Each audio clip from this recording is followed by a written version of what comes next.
حضرت عرفہ بن ربی حضور کے غلام ہے، وہ روایت کرتے ہیں، کہتے ہیں جب جبلہ اہم کے خلاف ہم لڑنے گئے تو روم کی فوجیں بھی تھی اور عرب کے دیگر قبائل کی فوجیں بھی، کہتے ہیں ہمارے سپہ سالار کا نام حضرت خالد بن ولید، گزارش ہی کرنی ہے، اب مدعا کیا سنانا ہے، اب تو بات کرنی ہے، فرماتے میں آگے بڑھا اور جیسے بھی ہوا میں نے حضرت عمار بن یاسر کو راضی کیا۔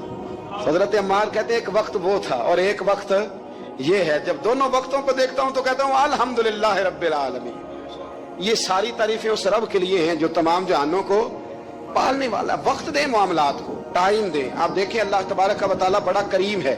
حضرت سعد بن ابی وقاص نے قادسیہ پہ حملہ کیا تو بدھ مت عیسائی یہودی سارے کٹے، قلعہ بند ہو گیا، چاروں جانب دیوار تھی قلعے کی، بڑی بڑی فصیل، لمبی چوڑی، بڑا لمبا چوڑا گیٹ،